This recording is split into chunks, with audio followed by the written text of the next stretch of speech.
Hello friends. तो आज हम बनाने जा रहे हैं एक ऐसी सब्ज़ी जब आपके घर में कुछ भी नहीं हो। कई बार ऐसा होता है कुछ भी एक सब्ज़ी नहीं पड़ी होती है, तो बस सबके घर में आलू प्याज तो होता ही है। तो चलिए बनाते हैं आलू प्याज से एक बहुत ही बढ़िया टेस्टी और डिलीशियस सब्ज़ी कि जब आपके पास बहुत सारी सब्ज़ियाँ भी होंगी ना, तब भी आप ये सब्ज़ी बना के ज़रूर खाएँगे। तो चलिए, इसके बनाने के लिए हमें बस ज़्यादा कुछ नहीं चाहिए। क्या चाहिए हमें? आलू और प्याज, जो सबके ही घर में होते हैं। तो इसे बनाने के लिए हम स्टार्ट करेंगे। तो हम आलू जो है उन्हें छील लेंगे और छील के अच्छे से धो लेंगे। अब हमें आलूओं को लंबे लंबे स्लाइसेस में इस तरीके से, जैसे कि आपको दिख रहा है, इस तरीके से कट करना है। लेकिन ये स्लाइसेस जो हैं थोड़े से थिक होने चाहिए। और प्याज को भी मैंने ऐसे लंबे लंबे स्लाइसेस में कट कर लिया है। और एक तरफ मैंने ऑयल गरम करने रख दिया था। अब हम इसमें जो हमने आलू कट किए थे उनको ऐड करेंगे और हम गैस की फ्लेम को थोड़ा सा मीडियम पे कर देंगे ताकि एकदम से आलू जल नहीं जाए, क्योंकि ये आलू हमें अंदर से पकाने भी हैं।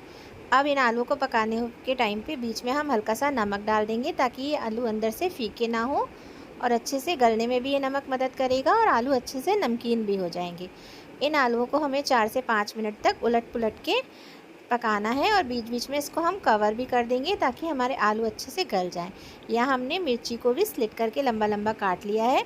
3 से 4 मिनट के बाद आप देखेंगे कि आलू में एक अच्छा सा कलर भी आ रहा है, क्रिस्पनेस भी आ रही है और ये अच्छे से गल भी गया है। इसको चेक करने के लिए एक आलू के बीच में आप नाइफ़ या चम्मच डाल के आप चेक कर सकते हैं कि आलू हमारा अंदर से गल ज़रूर जाना चाहिए। इसीलिए आप इसको थोड़ा सा मीडियम से सिम फ्लेम पर ही बनाएंगे। अब आप देख रहे हैं आलू अच्छे क्रिस्पी भी हो गए हैं और अंदर से पक भी गए हैं। अब हम ऑयल में से सारे आलूओं को एक प्लेट में निकाल लेंगे। ये सब्ज़ी बहुत ही, जितनी सिंपल आपको दिख रही है ना, उतनी ही ज़्यादा ये सब्ज़ी बहुत ही डिलीशियस बनती है। सारे आलू हमने प्लेट में निकाल लिए हैं। अब इसी कढ़ाई का मैंने ऑयल हटा दिया और सिर्फ थोड़ा सा ऑयल हम इसमें ऐड करेंगे। 1 से 2 बड़े स्पून हमने इसमें ऑयल ऐड कर लिया है। अब जो हमने अपने प्याज डाइस काटे हुए थे स्लाइसेस में, इस प्याज को इस ऑयल में यहाँ पे हम ऐड कर देंगे। इसमें प्याज थोड़ा सा ज़्यादा क्वांटिटी में डालें और ऐसे ही लंबे लंबे स्लाइसेस में ही प्याज को कट करें तो बहुत बढ़िया लगेंगे। और इसी टाइम पर हम ऐड कर देंगे इसमें अपनी स्लिट की हुई हरी मिर्च। अब प्याज और हरी मिर्च को हमें अच्छे से पिंक होने तक फ्राई कर लेना है। इसे लगातार चलाते रहें ताकि ये इवनली कुक हो। हमारी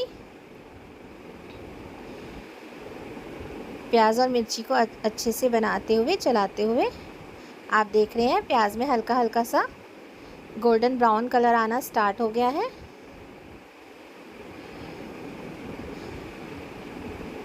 हमारी प्याज अब पक के अच्छे से रेडी है। इस स्टेज पे हमने इसमें 2 बड़े टमाटर बिल्कुल फाइनली चॉप्ड ऐड कर लिए हैं।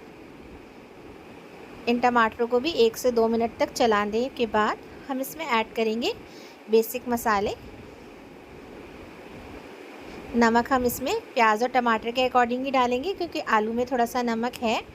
हल्दी, कुटी लाल मिर्च, पिसी धनिया, बस ये वही बेसिक मसाले हैं जो हमारे घर के डेली के खाने में मसाले डलते हैं।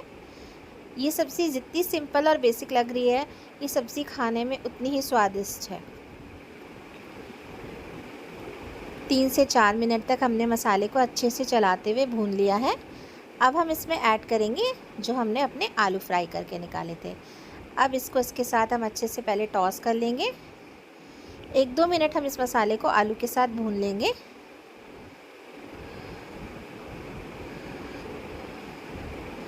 इस डिश का नाम है आलू दो प्याज़ा। इसको आप साइड डिश के उससे भी बना सकते हैं और फुल्का और पराठे से भी ये सब्ज़ी बहुत ही बढ़िया लगती है। 1-2 मिनट भूनने के बाद अब हमें गैस की फ्लेम को बिल्कुल सिम कर देना है और इसको ढक देना है लिड से। कम 5-6 मिनट तक अच्छे से इसको स्टीम में पकने देंगे तो पूरे प्याज टमाटर के जो भी फ्लेवर है वो सब आलू में आ जाएंगे। और अब 5 से 6 मिनट बाद हमारी सब्ज़ी बनके बिल्कुल रेडी है। अब हम इसमें ऐड करेंगे कटा हुआ बारीक हरा धनिया, जो इसके फ्लेवर को और इन्हेंस कर देगा। लीजिए, बनके तैयार है हमारा आलू दो प्याज़ा। एक बार इसी तरीके से ज़रूर बनाएं और खाएं।